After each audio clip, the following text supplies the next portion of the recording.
Welcome to the Commercial Kitchen Chronicles, the original food service equipment repair podcast built by technicians for technicians. Whether you're on the front lines of repair, keeping the kitchen running smoothly, or just passionate about the food service repair industry, this podcast is your go-to source for expert insight, tech tips, and real stories from the field. This episode is brought to you by Viper from Refrigeration Technologies. When it comes to keeping commercial kitchen equipment running at peak performance, clean coils and evaporators are a non-negotiable. That's where Viper's NSF-registered cleaning products come in. They're safe, powerful, and specifically designed to tackle grease and grime found in busy food service environments. Keep your refrigeration and HVAC systems efficient, extend equipment life, and avoid costly downtime. Trust Viper, the name the industry relies on for professional-grade kitchen system maintenance. Check them out at your local supply house or TrueTechTools.com. What's up, everybody? Pat here, and I've got Jason and Rich back in the house for a little bit. Yep. Yes, sir. We're just going to get on here and just shoot the crap for a little bit and just see what's going on. I'm going to post the link if anybody wants to jump in. Let me know if you can click this. If not, copy and paste it and get it on over if you want to come on for a little bit. So I'm going to post that here in a minute. But first, We're talking to you, Leroy. yeah, Leroy, click the link and come on. Yeah. But yeah, so that's good to see everybody. I was just giving Jason a hard time. I was like, man, what's Rich's deal? And Jason goes, well, he does run a business, so let's not pretend like we know what he's doing right now. Bruh.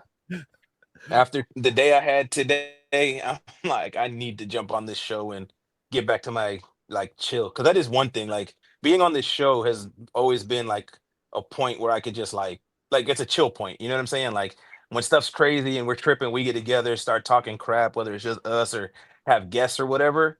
I come away from the show like mad relaxed. So I got home just in time, lit up a cigar, and I'm like, well, let me hop on until my battery runs out. Nice. We appreciate you coming on. I know you're super Love busy. that.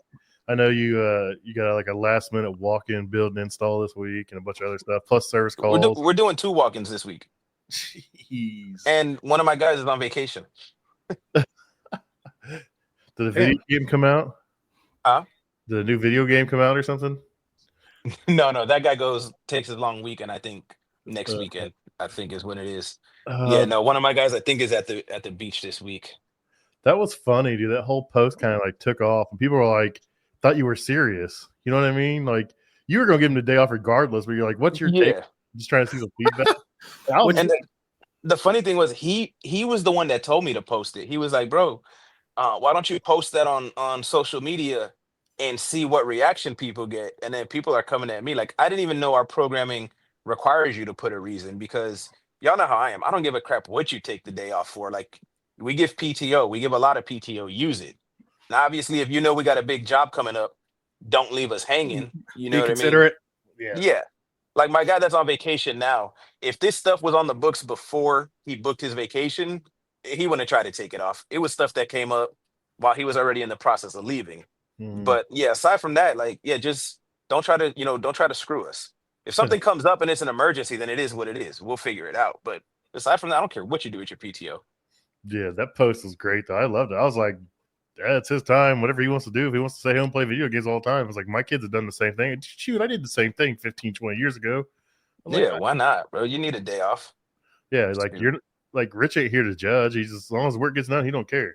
Exactly. And with the guys that I got right now, I mean, stuff gets done. They pick up slack. There's no begging them, please, can you catch a call? You know what I mean?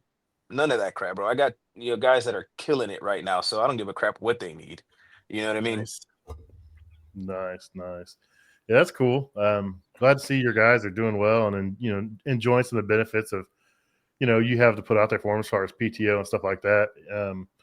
I know a lot of places, if they would put that on there for an excuse, denied or whatever. And I don't know how you can deny someone's PTO as long as it's not interfering with regular stuff, or if you don't have a bunch of guys out there. I mean, I don't see a problem in it. Dude, when I used to have to put in for PTO, we filled out a form and it would always ask for the reason. And in parentheses, it said like medical, vacation, etc. I would write etc.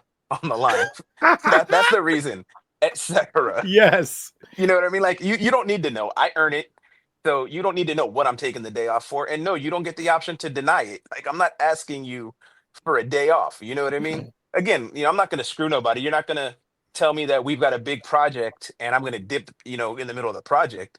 So if I want a day off, bro, I'm taking the day off. They used to send an email. The service manager would be like, "Congratulations, your time off has been approved." I'm like, I wasn't asking. Like, what are you talking about? Approved, bro. So I PT try to keep the same mentality with my team. You know what I mean? Enough attaboys and you'll earn a pizza party, right? dude. Exactly. I seen a pizza party post this week, and I just shook my head and I didn't even like it. I just shook my head and scrolled on. I'm like, no, I can't do this. Nah, bro. I try to do like what I think the stuff we appreciate as techs is like. Again, so the first guy I hired, Todd. I mean, Oh, he froze. he'll do whatever. He'll take it on his own. Mm-hmm. He was getting a bunch of overtime, so he was making good money. And after a couple of weeks, I sent him like $200 worth of music gift cards, just like, bro, all this, like, you saved me count the past. You know what I mean? Are you? Hey, we can't hear nothing We you're saying would at really this want. point. Oh, there he is. He's back. He's back. Yeah, I mean, we had that conversation. You broke up. You were talking about giving Todd a $200 gift card, and like spend it on whatever he wanted, like either go out with your wife or do whatever you want to do with $200. And me and you had this conversation. You're like, hey, what would you appreciate as a tech? As far as like a little thank you. Like I was like, gift card, a place to go out with your wife or your family, your kids, or maybe an extra day off or something. And you were right there in line with everything that I'd want. I mean, you haven't been out of. I mean, you're still a tech at heart, but you haven't been out of the field that long. You still know what you want, and still what we appreciate. So. Yeah, exactly. And that's one of the things that I want to make sure we stay on top of. And thankfully, my wife is good at that too, making sure that we show appreciation and whatnot. So that's one thing that I wanted to be part of the culture of the company as it grows. That's always good, man. Take care of your guys. They're going to take care of the customers. They'll take care of you in the long run. Mm-hmm. So what's new? How you've, I think since last time you've been on, you hired another guy. So you got. Yeah, right now I got, technically there's 5 of us because I've got me, my 2 master techs that I hired, which is Todd and Ray. My son is getting promoted from support tech to junior tech. And then I just brought on my second oldest son. He's a support tech right now, which the way we have it broken down is support tech is your entry level, combination of PM, install, helper, like the whole, basically the run is what we call the support tech. And then from there, you go to junior tech, and then we got different levels of, so we're doing good. Nice. That's great to hear. I know we have our little group talk where we always talk about some of this stuff, and Dusty's out there starting to do something, grow something too on the back end, and I'm excited to see what he's going to do with it. But it's always good to hear about how you're growing and how you're taking care of your guys and your customers. Yeah. What about y'all? I don't hear anything he's saying. Are you on Wi-Fi or are you on a cell signal? He's probably like bouncing between Wi-Fi. Let me see right now. Hold on. Go on, yo, man.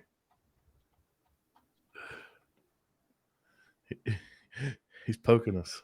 Is it any better now? It is for now. We'll see what happens. That's funny. See what happens. You still like you're in a Minecraft game, but that's cool. So no, it's just the normal rut stuff, man. I was talking to Jason earlier. I get the same way, the same year, same time every year. I can go back and look at my Facebook posts of memories, and I see me, contemplating the same thing, complaining the same thing. It's just, the summer's coming to an end, and like you look back at like what you've done this year and where you wanted to be, and like, shit, I'm not on track to do what I want to be, what I wanted to do, and just I kind of get in my own head, get a little grouchy and a little whiny for a couple weeks, and then really I have no one to blame. I didn't put forth the effort I need to put forth to get where I want to be. So it's just me and my normal end of summer blues and in my fields for a couple weeks. I'll be all right. You got to go hunting, right? Once the summer winds down, you're going to take some time off to go in the woods. Yeah, I got a pretty busy couple months coming up. So in 2 weeks, I will be in South Carolina at Cephessa teaching refrigeration. I did manage to not get the November class. Normally I get the November class is like a middle hunting season. So I got the September class. I'll be down there for a week. And then October, I'm going to Festa Conference, so I'll be out there for Arizona for I think 5 days. So I'm excited about going out there and feeling some of this 100+ degree heat. I've never been out there, and I don't know if I'm going to like it very much, to be honest. Dang, Megan threw you under the bus. Just right on. And Jason right up there. When is it? The first week of February. I got to get a hotel. I don't even know what hotel to grab. I want to make sure it's in crawling distance of wherever I got to be at night. Within stumbling distance. I'm staying on Fremont at the D. We stayed there before. It's fun. It's cheap. It's clean. It's halfway remodeled. But I enjoy Fremont Street better than the Strip because it's more chill down there. It's more laid back. Drinks are bigger. The crowd's more my style, more laid back, and you can sit there and you can watch people zip line, you can watch the lights, and it's a pretty cool environment. I know we'll be doing a lot of stuff, but I think Megan and Matt are staying there as well. You didn't send me any hotel information. I'll send it to you when we get off. They need to bring AHR to Gatlinburg. That's what they need to do. The convention center's not big. Well, the one over Pigeon Forge is pretty big. I don't know if it's big enough, so that'd be fun. Yeah, I mean, I just like Gatlinburg, Pigeon Forge, so if they bring it over there, I'll definitely be there. Oh, I love Gatlinburg. You tell me a weekend you're going, and I'll meet you there. That's for sure. Yeah, actually, my wife was saying that probably about 2 weeks ago. She was like, "Hey, why don't we get with Pat and see, sometime, even if it's just after a few months or whatever, plan a date to take a weekend to go to Gatlinburg and whatever, just all hang out." Oh yeah, What's there? You've never been there? No, man, I don't travel too much. If I'm not, bro. I mean, it's like the most touristy part of Tennessee, probably, but it's awesome. It's the mountains. It's all the distilleries where they make all like the Old Smoky and Sugarland stuff, and it's just like shops and mountains. You can go do Cades Cove. It's like a 3-hour it's a cove in the middle of the mountains, and there's like a trail you can ride around. There's always like deer and bear out there and stuff. It's just pretty cool. It's the mountains, they have like what's called the Motor Nature Trail, and you can basically just drive a trail through the mountains, and yeah, it's great. Nice. Yeah, if you get a cabin, it's real cool because you get a cabin, you'll have no cell signal, none of that stuff. Like you'll just unplug, but then the city's right there, so you can chill. And then no, we want to be tourists for the day, run around, and then let me get the hell out of here and go chill again. Like it's cool. Yeah, it's a blast. His phone died or he lost signal. He probably lost signal. So where is this convention at? Is it at how many convention centers are in Vegas? It's just one great big convention center. It's freaking monstrous. But there's buses that'll take us right there, and there's a train path and stuff too. Yeah, the reason I was asking is because I was in RIFMA earlier this year, and I stayed at the Mandalay Bay, and when I went downstairs, it actually walked me downstairs. It walks into this huge convention center, but I wasn't sure if that's the same one. No, I forgot some of the hotels have convention centers. No, this is the actual convention, Las Vegas Convention Center. It's not a hotel convention center, so it's not very far. I mean, everything's pretty close. It's not bad to get there. What about Tactical Awards? How far is that? I'm not sure he's released where he's having it at this year. Say that again? I'm not sure he's released the location of it yet. Oh, I thought you said he wasn't going to have it this year. I'm like, no. Oh, hell no. He's having it. It's a question of where it's going to be, though. Wow, so is anybody going to join the group here or what? I haven't put it out yet. I was giving us a few minutes. So you guys ready? I mean, I'll put a link out there. I'm going to throw a link out here. We have to approve you to join, but you can click the link if you want to come on and ask some questions or just talk for a minute. We will not be taking questions about me going to AHR though. Yeah. That will get you banned. Yeah, and if you get in, but we don't let you in, take it personally. Just kidding. Take it personally. Very, very personally. But no, it's been a busy summer, man. I've worked more in the past, but I mean, I still put in plenty of hours, did plenty of stuff. It's not bad though. I mean, I'm just kind of ready to chill for a week or so, and Festa will be a good reset. I'll get to teach for a week. I'll get to meet some new technicians, and I am going to record an episode with Heather, the director at Cefesa, about their new LMS online program. So there's no more of those books. So if you want to take a Cefesa test, you don't read that book anymore. It's all online. It's guided. There's videos. You can actually hit a button. It'll play it over your phone, so you can like listen to it when you drive. And then the test is online, and it saves your progress. And you still have guided tests along the way, and then it's a pretty cool system. So I'm excited. Yeah, that's cool. Interview with her and get the full rundown on that. I think it'll be a cool thing to put out there because, dude, those books are annoying as hell. And it was never meant to be a guide for Cefesa, but just kind of went along, know, and it kind of just fell in that trap for those years. But now they, I've had some input on some stuff, and they've a lot of people have input on it, and it's really cool to see. I got to play around with it a little bit. I'm gonna try to get a login and play around with it. I'm a master tech, so I don't need to take it, but I just want to play around with it and see firsthand. Yeah, get feedback on it too. Yeah, it's pretty cool though, but it's only been out for a couple months. But like my son was studying the Steam book and he was asking me questions. I was like, "Do you have a book?" And he was like, "Yeah." I was like, "Stop, quit looking at it." I was like, "Isn't it good, dude? Just stop." So we got him signed up for the online one, and my other son. Who we got here? We got Jason Latimer.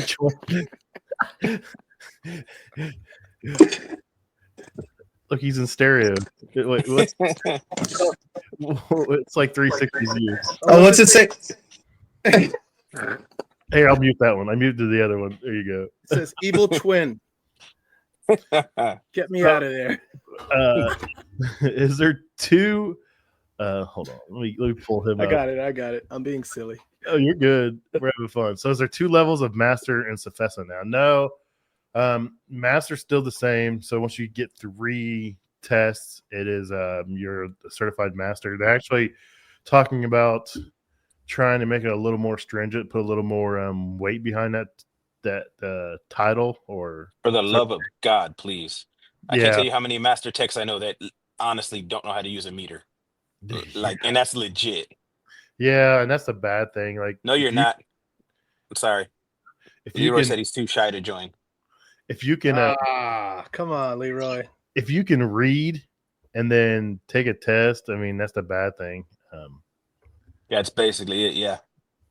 So, and they're trying to do away with that. They're trying to put a standard time frame or something behind it. It's just, dude, we had some conversations about how to set this up, and it's just like, how do we do this? How do we make it fair? How do we set a standard? How do we test it? It's like, it's going to be a huge undertaking. And they've tried to bring it up in the past. I don't know what will happen with it, but I mean, they are trying to, make it a little higher standard for those that do wear that master certified pad. I mean, with VR and stuff that's coming out now, there's a lot of potential to make it more stringent, because you could literally do, in the coming years, a written test, and then you've got to do some type of VR where you're actually troubleshooting stuff. You know what I mean? Hands on.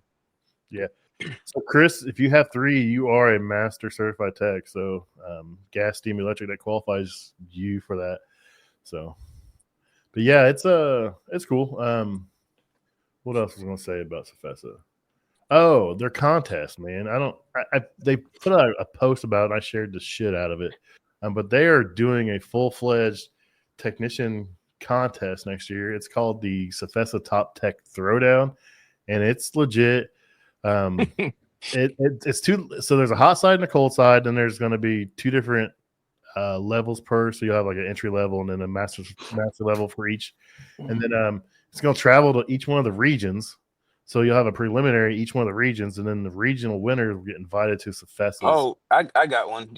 Leroy wants to know about a time that we screwed up on a job as a junior or master tech. I will gladly give you one from today. As a junior or a master tech? As a business owner who employs master techs. Fair enough. So our walk-in job today, right? A walk-in is supposed to have 2 inches around it on each side for condensation and whatnot. We start building the box, and my screw up, whatever. This particular guy that we're building them for, he is like on his crap. So we don't usually measure. We just start throwing up the box, and we were throwing up the box against the walls because we're like, there's no room, no 2 inches, but we didn't do any measurements. So as we're putting it together, somebody from the contractor comes up, is like, no, you got to put the gaps around it. We built this for the gaps, around it, 2 inches on each side. You guys are good. I don't know. I had too much trust in them. Didn't measure. Guess what? They didn't account for the 2 inches on either side of the box. So now we have to take down half of the box and start over on Friday. Pendejo. All my fault. And the funny thing is, the walk-in that we went to do yesterday, of course, we measured, and that room is 1.5 inches shorter than the box. So they're fixing that so we can go back. But today, because I trusted the people involved in this project, I wasted a whole day and 5 people on the job. So what did you learn? Measure. Measure twice, cut measure once. twice, measure twice, build once. Listen once, but verify twice. Mhm. Dude, did you guys, you seen that picture I put in our group chat of that drain line today? Yeah. That walk-in cooler? Dude, Yeah. I opened that door and I was like, I turned my head sideways. And I was like a dog that was confused. You know what I mean? The dog hears a weird sign, like turns his head sideways, like, what? I did that same look, and I was like, I was saying you walked back out to make sure you didn't have vertigo or something after seeing that, right? I was like, what? No, I was like, why? How? I'm like, no. Was that one of those moments you started wondering if you were the stupid one? Like, I almost made a post about like you even idiots can afford to buy a press gun or something. But I was like, man, I'll get in trouble or somebody if I put that out there. Oh, I'm zooming in. They pressed the shit out of that too. Oh yeah. I've seen it at an angle, not that dramatic though. I've seen it slightly at an angle coming from like the walk-in freezer or coming through the wall to the cooler and continue at an angle and go out one way or the other. But damn, that's that's a ski slope right there, bro. That's only the cooler. I don't know where they're going to drain it at because there's a 2-inch gap and then there's a wall and there's nothing in between. And then the next drain through that wall is underneath my combi ovens. I'm like, the hell you are. You know what? I know what that is. That's art. It's very I'm looking at it. It's very, it's very subjective. Or what do they call it? Like impressionist art or something? That art that's not really art. Like Picasso stuff that's all like sharp jawed, yes, whatever stuff, like something like that. Yeah, that's interesting. Yeah, I was like, I was like, I just want to clown on somebody so bad and I can't do it. Be nice. I know where I can do it though. Yeah, for real. So if anybody wants to join, I posted a link a couple times in the chat. I can throw it up there again. Click that link or copy and paste it into your browser, and you can come on and ask a question. So who else is going to share a screw up story? I mean, I probably should have saved mine to the end because I don't think you're going to top that. But I got a good one. When I first started, I was probably not even a full year into it, maybe 4 months, and I told the story the other day to somebody because it always sticks out to me. So I had a big giant Hatco booster heater, like a big one, and I had a bad temperature at the temp control, and it was a kind with the ferrule, whatever compression sleeve. Well, I was just starting because I didn't have good quality wrenches. I had those Harbor Freight wrenches, and you all know what those do. They're not exact. Mm-hmm. Rounded off the 5/16, then rounded off the one with a 1/2-inch nut screwed in. Tried everything under the sun, dude. I was there for like 10 hours on a Friday. I was like ready to quit, crying. I was just like, I don't know what I'm doing. Why did I get into this shit? And I called my stepdad or my stepdad, whatever you want to call him. The guy kind of got me into this, and he just laughed. He's like, come by the house. And I came by and he gave me an easy out to get it out. He gave me a new a drill bit and a tap in case I had to tap the hole, and went back the next day and I drilled it out and I got it out with the easy out, and I ran a tap in there and cleaned it up, put it back together in like 2 hours and was up and going. But I mean, that's just some of the things you don't get prepared for, you don't know about. I mean, you go in there and I was trying to be cheap, Harbor Freight wrenches, and never do that again. Especially the Pittsburgh, like the ones where the chrome's flaking off at the store. Those are quality there, man. Yeah. If it's not for hitting something or prying something or leverage, right? Exactly. No, I mean, there's things I bought there. I have to be willing for it to break. Yeah, like I'll get some bits, like some concrete bits, just stuff that you are going to use and abuse and throw away. But if it's anything of value, you might get maybe 1 or 2 uses out of it. When I was in tech school for facilities, I remember there always being a Harbor Freight magazine on the desk, and it was to the name of our instructor, and he would always crack jokes about it. And I just like, man, he is really going to town on this brand. And when I got out, first time I actually used it was when I came back to Florida, and I was like, oh, I see what he's talking about here. I'm gonna get some good hand tools, hammers, wrench. They got a wrench like this freaking pipe wrench like this big, great for prying casters off, to doing whatever you got to do. Those sorts of things, solid. Yeah, solid. 100%. I always tell people, buy the best tools that you can afford, and if you have to start cheap, start saving your money right away to upgrade, because tools literally can make or break a job, especially when you get into things that have been over tightened or rusted or warped or whatever, and you really need like a solid grip and you need to be able to put torque. You've got to buy good tools to be efficient.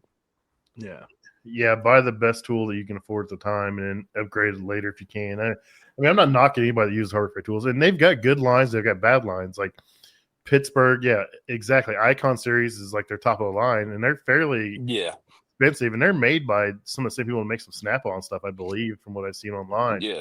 I mean, but when you first start, it's like, oh, that $10 set of wrenches you think is the greatest thing out there, and then Icon is the great value Walmart brand of something good, of Snap-on. It's made by the same people that Snap-on makes a lot of their stuff, so it's like the top end Harbor Freight stuff. It's like the stuff that's locked on the thing. That's the stuff at the dollar store that's like $2 instead of $1. Not much cheaper. No, it's not. Icon stuff's pretty expensive. I mean, it's good quality, but you're definitely paying for it. Chris said he's a Craftsman guy. I mean, Craftsman's now, it was at Sears. Everyone thought it was the death of Craftsman when it left Sears, but now it's at Ace Hardware across the street. At every Ace has a Craftsman. I'm not sure who else has Craftsman. Lowe's, man. Lowe's is the biggest seller of Craftsman in the world, dude. Oh, right now, yeah.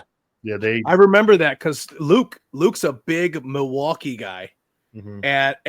And something happened where a brand left Home Depot and it was going over to Lowe's, so he was trying to cash in on whatever brand it was, and I think Klein was it Klein? Yep. left Home Depot, went to Lowe's, or vice versa. Yeah, because Klein left Home Depot and went to Lowe's because Home Depot started carrying because Milwaukee launched that whole full lineup of hand tools and electrical tools and stuff. Oh, they didn't like that, huh? No, they got that deal with Milwaukee, and they want to keep selling at Milwaukee, so they'll do whatever. I mean, yeah, Luke went there. He walked out of there. It was like the last week they were shoving everything out. He was walking out with carts. Kid was killing it. So Quentin says Kroll oil, pipe wrench plus 6-foot piece of Schedule 80 iron pipe, and it's coming loose or breaking off. Yep, exactly. Coming loose or breaking. Dude, I swear by that Kroll. I can't ever say Kroll oil. That stuff's amazing, and it doesn't smell like. If you use WD-40 on like a convection oven blade, a convection oven wheel to get off, and it smells terrible, that Kroll oil cooks off pretty fast, and it doesn't smell nowhere near as bad. I hate using a penetrating spray or something inside of a piece of equipment because there's food in there, but I will use that. That video I made this week on my buddy's pizza oven, I used that Kroll oil, and it cooked off in a matter of minutes. Like the kitchen lady was like throwing a fit at first, I put it back together, and then like 2 minutes later, she's like, I don't smell it anymore. I was like, I don't either. And I said, I wasn't hanging out in the kitchen, so I was at the bar enjoying a tasty piece of food. So you both got stogies. What y'all drinking? Blanton's. I'm on call. I'm not drinking anything. You're on call. How often are you on call being the owner of your small business? Man, it's actually cool. So once Ray started, he put an on-call schedule, and most of the time I'm twice a month, like 2 weeks out of the month will alternate. Mm-hmm. But like there's several months where they put me as just 1 week, and one of them will pick up the extra week. So you let your employees make the on-call schedule? That was one of the first things Ray did because he knew we needed one, and he was waiting for a customer to show up, so he just threw the on-call schedule together. And what's Ray do, if you don't mind me asking? I don't know who your staff is. He's the master tech that I recently hired. Okay. Okay. So he writes the on-call schedule for everyone? Yeah. Okay. So you gave him that responsibility, a little bit administrative stuff? Well, he took it upon himself. But yeah, so what I did was, or what I tried to do, is I'm trying to hire from the top down. So the two guys I got are technically they're field supervisors. Obviously, we don't have a whole lot of people for them to supervise, but that's the role I hired them for. And now we're gonna start hiring underneath them. So they both have, you know, administrative or some type of leadership responsibilities. That's great. That's cool. That's cool. Giving some guys a little bit of extra, and it's really cool that he showed that initiative to go out and do it on his own too. So Yeah. it's probably nice on you because okay, now I'm not on call every single night, and then asking these guys, hey, can you run this call, or that type of Yeah, stuff. and what I thought was real cool, because I told them, I said, look, I'll take 2 weeks a month. Y'all each take one. But he took it upon himself and he got with Todd and was like, hey, would you be cool if every certain amount of months we just give Rich 1 week so he's not killing himself? And they were like, yeah, of course. So I'm like, oh, wow, that was cool. Man, you got a good team, brother. Bro, I got a great team, bro. Yeah, so let me ask you this. So you said your son was what, an apprentice, and now he's a junior tech? But yeah, so he was a support tech, which technically would fall under apprentice. Now he's a junior tech, which is he's still riding with Ray learning, but he's getting more hands-on, and we're gearing up that he should by January, if he stays on the track that he's on, be in his own truck. And then what is that called? Just the regular tech or a just a tech? Just a tech. And then so I think it'll be like a level 1 tech. And what level do you have to be on call? Once he hits level 1, he'll be on call. Okay. And then who's his immediate supervisor? Ray? Ray, yeah. So who's he calling if he gets stuck on call when he first goes out on call? His dad. Ray calling you? So one of the things we talked about, which again was actually Ray's idea, he's like, when my son starts going on call, or even when we start hiring more inexperienced people, but they get on call, the three of us are going to rotate a weekend to be backup. That way they can call. That's great. That's great. Yeah. That's good support, man. I love that. Good support. Yeah, we don't want, people struggling. You know what I mean? I talk to too many people that I give tech support to because they're on call, but they can't get a hold of their service manager or whatever, and we don't want to be that type of company. We want there to always be somebody who's senior that will be available for somebody who's junior to get the support that they need. And whichever one of us takes that weekend to be the phone call, we also have the understanding that we might have to meet them at a job if they get in over their head. Gotcha. You got to save them for sure. Yeah. So, hot and cold side, or just hot side for your I take it your son right now? Is he just kind of doing both, or? Yeah, he's doing both. He went through a very extensive PM training over the summer. We landed a big account with PMs, so that was actually one of the first things Ray did with him when they started was knock out some in-depth PMs, and then walk-in installs. My son he's getting really good at them. Is he still pressing on those refrigeration lines, or is he up to brazing yet? Ray's teaching him how to braze, but on our installs, we mostly press. It's a lot faster, a lot cleaner. And when you're doing as many installs as we are, it makes more sense to press. I'm glad to see you guys adopted that technology. Me and you've had conversations about it, and it gets such a bad rep, but a lot of times the bad rep is just from people not prepping it right. And the bad thing is that's all the same shit you should be prepping anyways when you braise.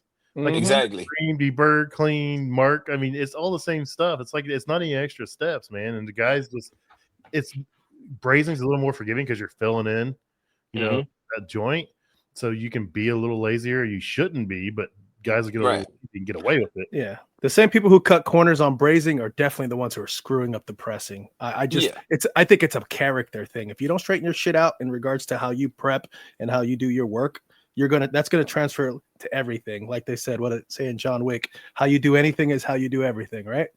Exactly. 100%. So Chris Majette says he's heard of have we heard of press fittings leaking after 3 to 5 years? I haven't. I've seen some out there. I personally have some out there that are 4 or 5 years old. I actually had a system I had to work on about a month ago that has some on it from 4 years ago, and I did the repair and I was able to get down to 300 microns. So, and that fitting's been in an attic, exposed to whatever's in the attic, asbestos and whatever else for the last 4 years, and it's still pulled down to sub 400, Yeah. so I'm good. I mean, I've only been pressing for about a year. We haven't had any issues. I've had one leak, but that was still during the install, and that was because we thought we got the pipe in all the way and we didn't. So that was all, on us. People that I talked to that have been pressing for a while haven't seen anything different than you do on braze joints. You know what I mean? How many times have you gone to a walk-in that's only 3 months old and it's got a bad braze joint? So I mean, crap happens. Yeah, everything will leak if not done right, or even done right. Leaks still happen. Quentin just said evaporators can leak after a few years too if exposed to acidic food. So yeah, I mean it's the same. It's copper. You have a sealing O-ring in there, and there's a multitude of different presses out there, and that's the bad thing. Plumbing is pretty much the V profile for Viga. And it's one set of jaws, and you can pretty much press every one out there, especially in the United States. They don't have the different profile, but when you go over to refrigeration, dude, it's every brand has their own jaws, and that's what gets kind of weird and wonky. I see people try to press, RLS fittings with like a Viga jaw. I'm like, they don't work. I mean, they'll do it. Yeah.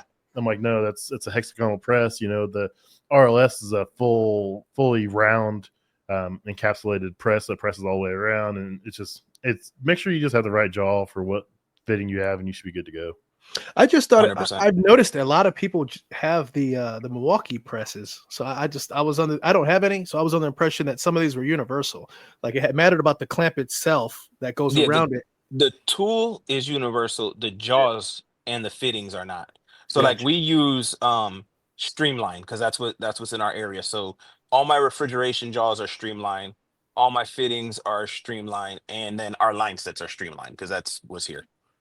We got our first join in here, Mr. We got our first victim, Stuart Ryman. What's up, buddy? Let's see how this headset sounds. I don't know if it's going to sound any good. Sounds fine to me. Sounds. Can you hear us okay? Yeah, I hear fine. All right. What's going on, buddy? Not much. Just kicking kids away. That's the story of life. That's why I built a barn, so I'm clear out in a different building now. There we go.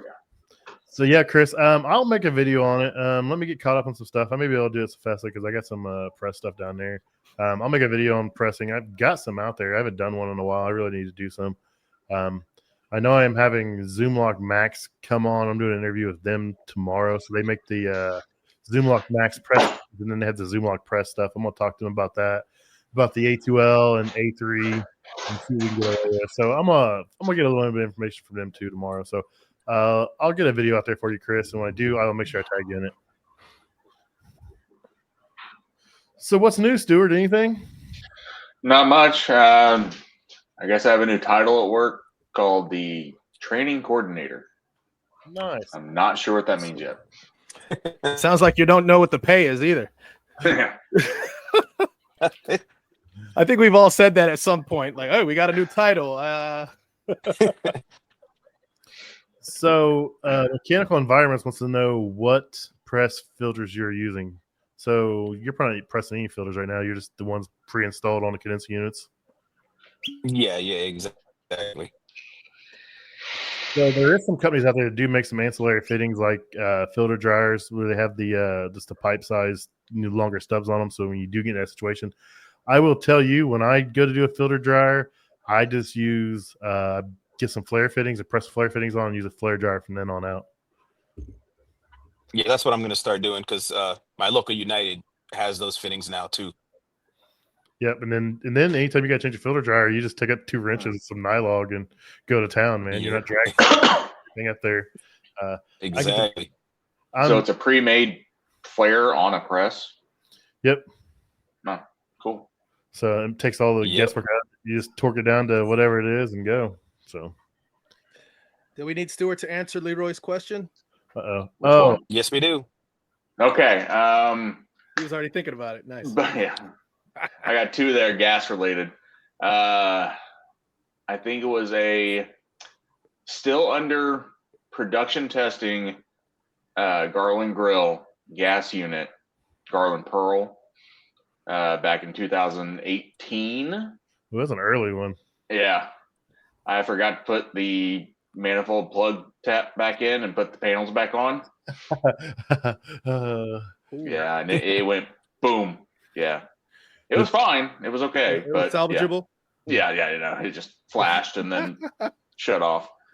Oh, that's enough to scare the shit out of you, I bet. And I've had a number of forgetting to tighten down the compression fitting on like South Bend ovens. Yeah, on that burner on the across manifold. Yeah, dude, I pulled it back in. I get in a hurry and I turn it back on. And I look over and that compression sleeves like slid over. I'm like, oh shit, shut it off. Yeah, it's in there good enough. It probably ain't gonna leak for a second, anyways.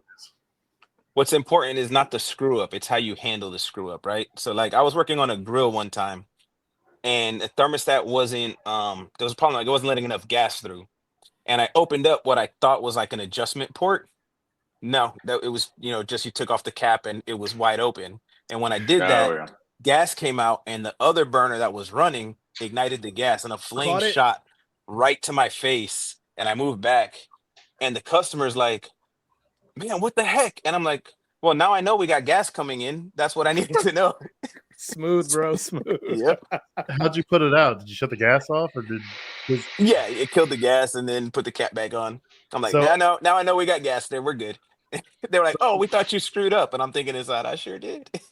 So I will admit to this. I was checking gas pressure on a char broiler, and I was being lazy. I didn't want to shut the gas off, so I just pulled the plug, stuck my finger over it, and screwed my manometer port in there and checked my pressure. And when I was done, I pulled it out and didn't think about it and just left it open and started shooting the flame out.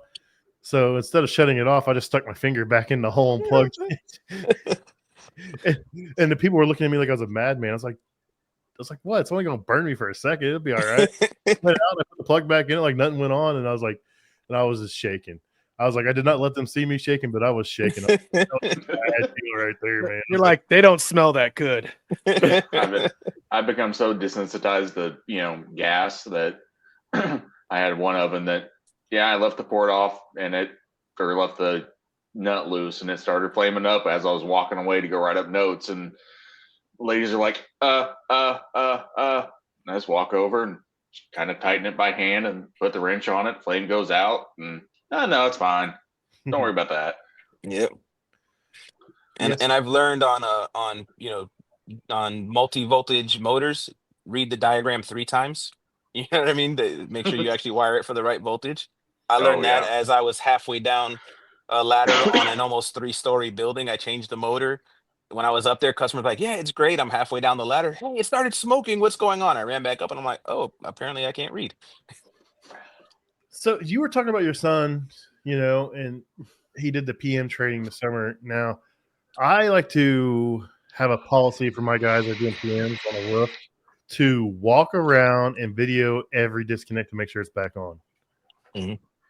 Have you thought about that? Do you do that, Rich, or do you tell your guys to do that? I'm going to. So my guys do it, but I am in the process of putting together workflows that will include that. It'll be on a checklist, so they have to acknowledge that each one is on a checklist, and then they have to confirm it with photos, and then making sure that like all the doors on the RTU are closed and latched, because I've seen where PM techs forgot to do that, and then it got windy and rainy the same night, and then you got a whole lot of work that you're doing, not us, but previous employers that are doing work for free because, rain and control boards for some reason don't mix. I don't know why.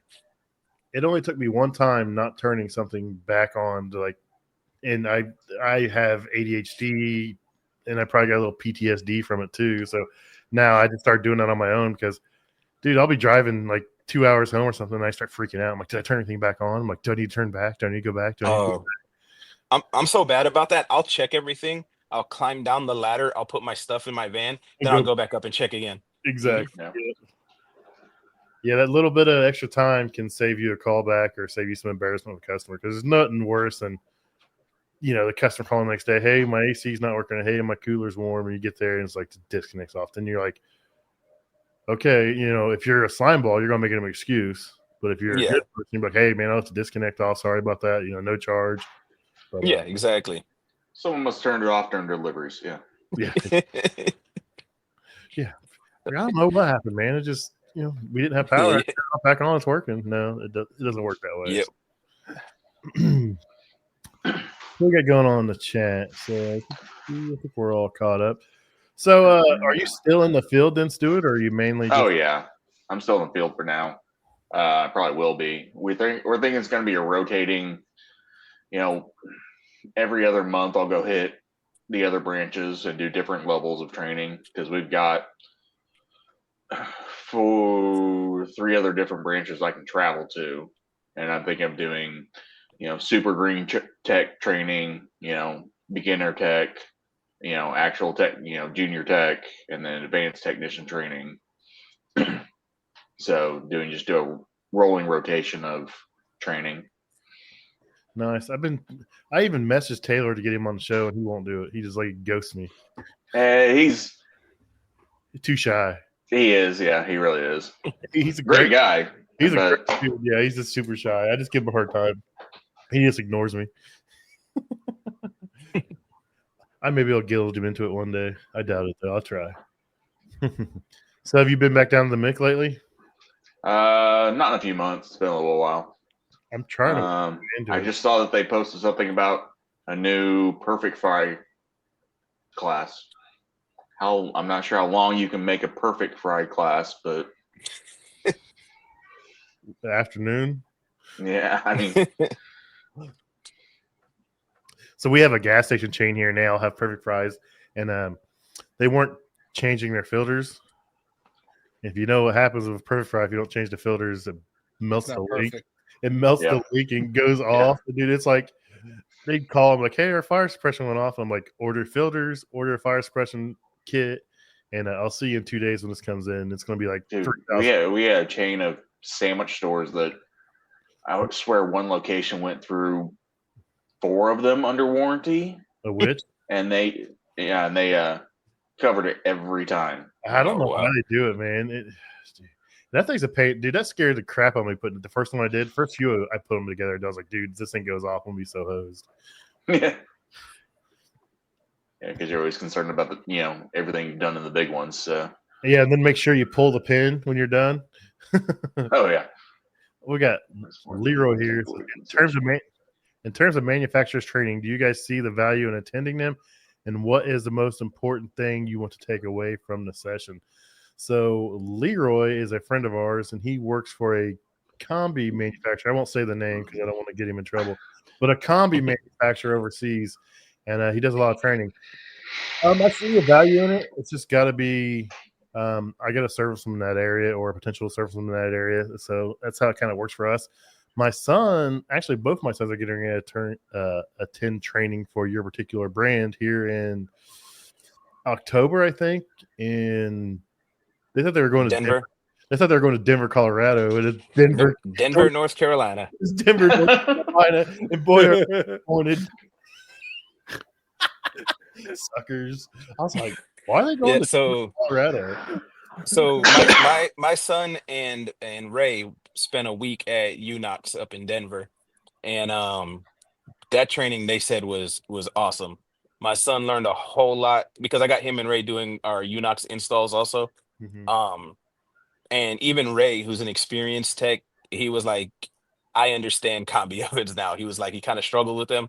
He's like, I understand them now. And then my son too was like, I learned a whole lot. He's fairly confident he could tackle, at least, if he's got a manual, so he knows the specifics of the oven, he's pretty confident he could tackle a combi oven. He's like, I might take a while because I'm learning. I'm like, yeah, of course. Yeah. But it was in depth enough that he walked away feeling like he learned some stuff.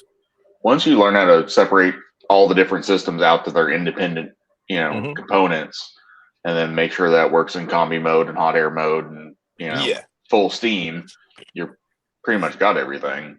But it's just separating it out and not having to worry about, if you got water, then you should be able to work in combi mode type thing. Yeah. The only thing I'll say about UNOX is if you order that board in the back wall solenoids, make sure you order the one solenoid that doesn't come on the board. Yep, absolutely. That's always the bad one. I don't know why they don't include it.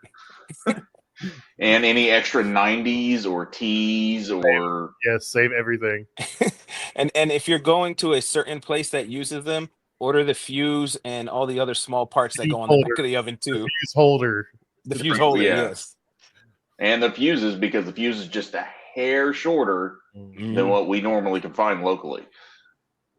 Is this a states thing, or is this possibly everywhere? It's a states thing for a certain steakhouse. Yeah. So, It was funny because we Do did I know the a steakhouse? warranty. oh yeah. Oh, Everyone knows the steakhouse. We did a warranty call for one, and all they sent us was that board with the solenoids. And then I called in, and the guy on tech support is like, "Let me guess, you need this and this and this and this too." I'm like, "Yeah, how'd you know? Why didn't you just send it?" Yeah, we're not doing much of them right now, but I have an entire toolbox full of just random Unox fittings. Yeah. We had to swap out a unit this week, and like it came back to the shop and it still had fittings on it, and I'm back there just like ripping fittings. I'm like, these aren't going back to Denver. These are staying on me. I almost want to take the back off and start stealing parts out of it, and I was like, I better not do that. It's a brand new unit. They ran it in clean mode. They ran it in clean mode with no water, and then that chemical sat in there. Just Ooh, I'm like, destroyed that stainless. I'm like, how'd you know there's no water? Like, I'll be nice. I'll stop. But yeah, they ran. How is there not safety in there that it ran without water? I don't know. But yeah, so they had to swap out a brand new unit, and it was not. They were not happy about it, but it happens. I mean, we're not perfect. We all make mistakes occasionally, so I'm not here to beat anybody up. I've done some funny dumb shit in my time. Just fess up to it, own it, and fix it, and go about your business. Is all I can say. I'm so removed from making mistakes like that I don't remember any. I'm starting to think my whole tenure as a tech was perfect. Look at that subtitle down there. I am Super Tech. Super duper. Only thing Jason has to worry about is misspelling stuff these days. That's why I got ChatGPT. I was going to say, I've started dabbling in writing my tickets with AI. Dude, yeah, we use XOI, and like it used to be really good, and then they changed it, and like it went to garbage again. I was like, why did you guys change this? Like, I want it back the way it was. I could prompt it. I knew how to prompt it, and it doesn't prompt the damn right now. So I'm not thrilled with it. My family hears me in my office screaming at the thing. I verbally say what I want to say. It really is good at articulating your thoughts and organizing them. But like sometimes it puts these dashes where it actually says like it's trying to talk to you. And I'm just like, why am I reminding you to remove those dashes? No, her name has an H in it. When I'm speaking about this person, obviously it's spelt with an O. And then it's like, I'm so sorry, you're right. I'm like, how many times have we talked about this? And then it'll actually say it. How many times? You're berating your AI. I am. And I'm just like, can you tell me why I don't just cancel this $20 a month? Can you just tell me? Can you give me a list of better? Yeah, it does. And like, can you give me a list of better AIs that are going to do what I ask? Like, I'm in here just like losing my shit. Oh, yeah. Have you actually asked it if it'll tell you better AIs? Yes, because ChatGPT will tell you better AIs. Oh, it will. Well, no, it does. But funny enough, it says, yes, you can do these, but this one doesn't do this. And that one doesn't do that. This one is more of a this. And I'm just like, it'll give you what you want, but it will talk shit. Oh, yeah. I did that because we're playing with different AI stuff too. And it's exactly what it did. It said, well, if you want it for this and this and this, it's great. But for what you need, it's not going to work for you because of this, and that. And I'm like, dog, okay. Dude, I talk shit to mine too. I'm like, why do I pay for this? You won't even do the stupid image. So like, everyone does it. Okay, it's not just me. No. Okay. And I've got where I used to type it all out, and now I'm like, oh, I can hit this microphone and just like say what I want. And like that thing does the best job transcribing my voice.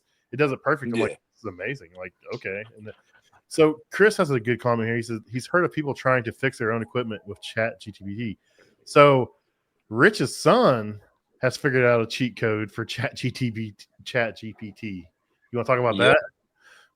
Yeah. So to back it up, I use ChatGPT like to bounce ideas off of or to do calculations. Like, so we had an HVAC unit that's been giving the customer problems for like 3 years since it was installed. And it has to do with the unit being oversized and not enough air volume. So I sat there with ChatGPT and I'm like, listen, if I need to increase the volume and this and that, and I got this size pulley, what do I need to upgrade it to? And it started breaking down for me like what size pulleys and how much it'll increase the amp draw and all this crap. So I'm sitting there thinking I'm doing something. I'm like, which I mean I am, but my son turns around and he's working on an ice machine. and he finds the manual for the ice machine, uploads it to ChatGPT, says, these are the symptoms. What do I need to check? And it reads the whole manual and says, check this, this, this, and this. And it got him to the point that he needed. And then he was having trouble on a Unix install, and he did the same exact thing, and it points him exactly where he needs. Now, you do have to double check sometimes because it can be wrong, but it is pretty slick for that. And when you're like me, that you got, like ADD and you hate reading and you like, I miss words when I'm reading, like something won't make sense and I'll read it the fourth time and I'm like, oh, I didn't see half the sentence. ChatGPT takes care of all that crap. I even use Google, just the general Google search AI, and it's gotten me into service modes and passwords and all sorts of different things that you wouldn't expect.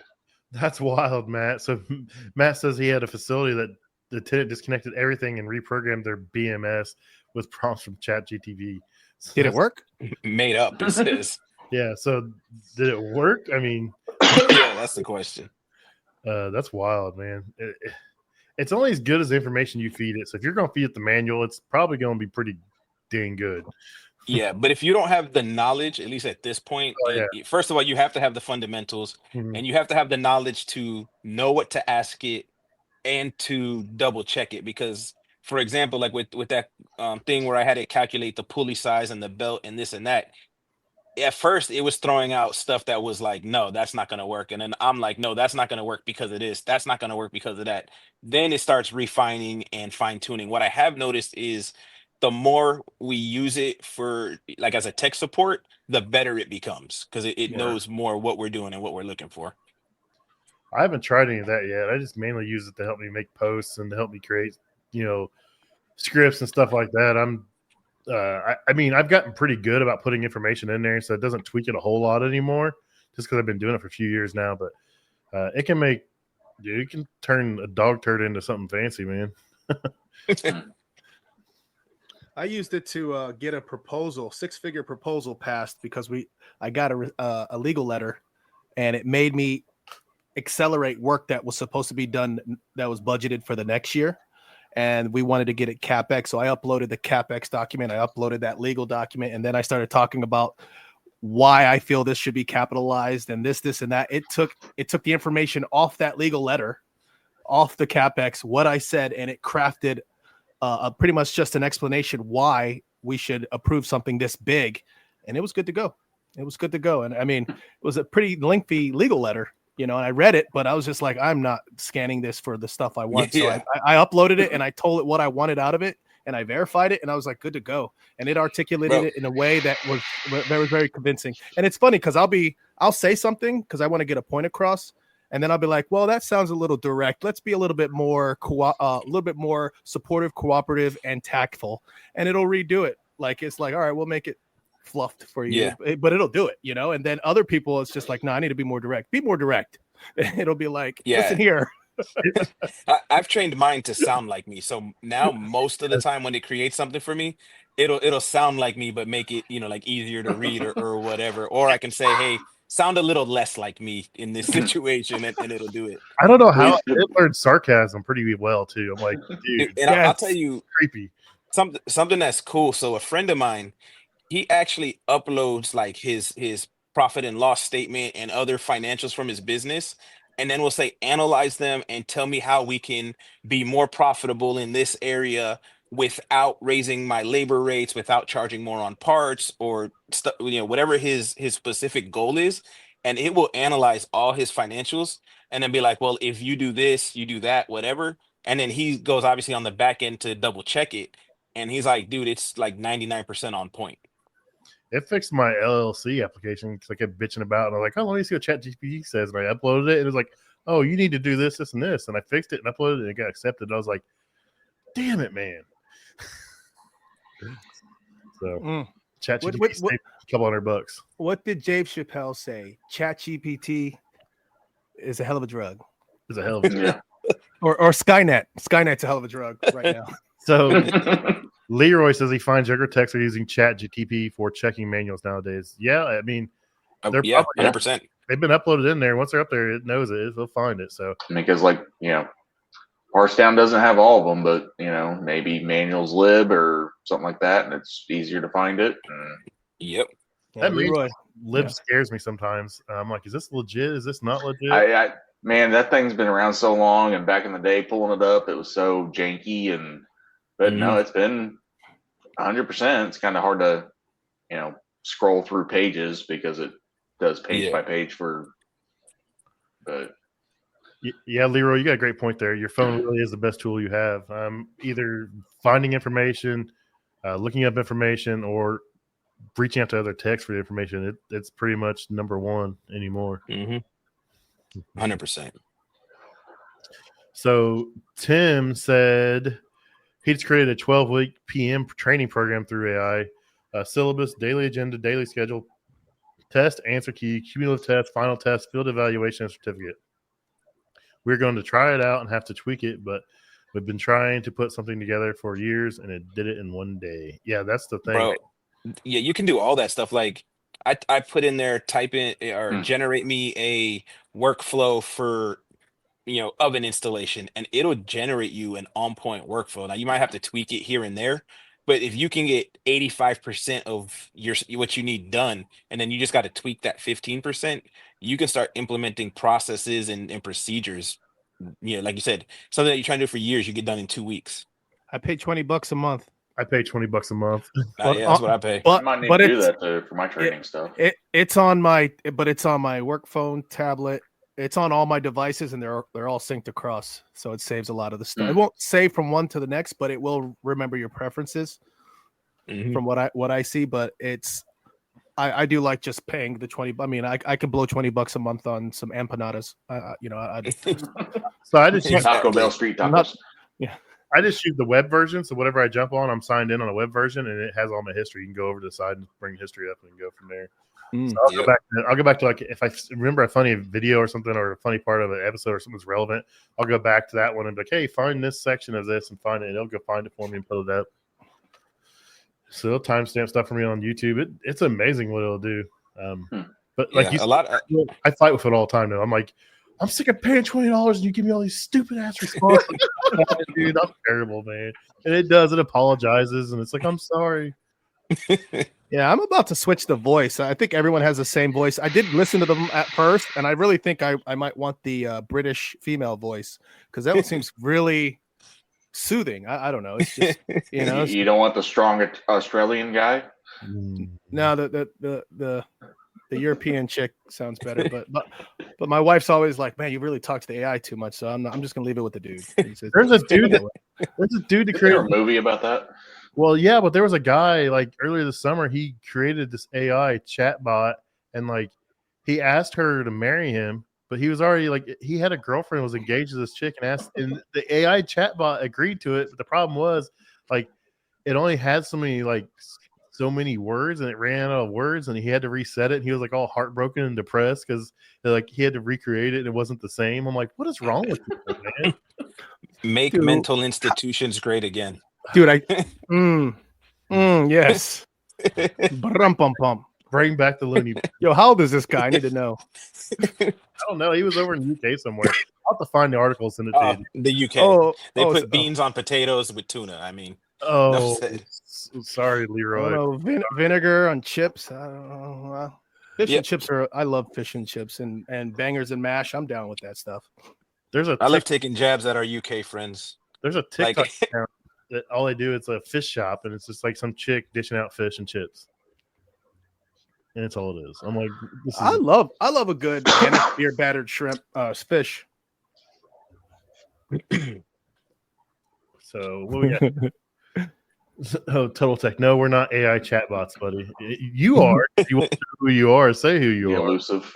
Yo, Leroy heard you, bro. He said, "Don't start." Don't start. He said, "Stop being cheeky." Wasn't it on 4th of July? Wasn't it on 4th of July? I sent something to the group chat with them. Was it like Mel Gibson Patriot or something? Something like that. Yeah, a couple different ones. We love our counterparts across the pond. Thank you very much. Didn't someone do the George Washington in the boat and the fireworks and the eagle flying in the background or something, crossing the Potomac? And Those guys, they take it pretty I much. saw somebody say that England is responsible for the most Independence Day that's around the world or something like that. Yeah, when you're an empire. Cheeseburgers and steak, Leroy. Cheeseburgers and steaks. Pizza, cheesesteak, hoagies, pizza. Come on over and do some barbecue. We'll take Leroy, care. you come to Florida, you will be at my house. I will be barbecuing picanha for you personally by the pool, my friend, with a bourbon. I got you, brother. All day. Jason's a little cook, man. He'll post some stories. I'm like, dude, what is this? Oh yeah, man, I gotta go down there. Yeah, I make picanhas, pork chops. I butterfly drumsticks. You had me at picanha, bro. I barbecue almost every weekend. My kids, my family's spoiled, dude. Once I brought home picanha, they were just like almost every week. They're like picanha. We're like on this carnivore diet, and it's not even intentional. Dude, that's what I need to do. Just straight. Because I'm good with 2 scrambled eggs over medium on white rice with ketchup, and I'm happy, and a dash of salt all day.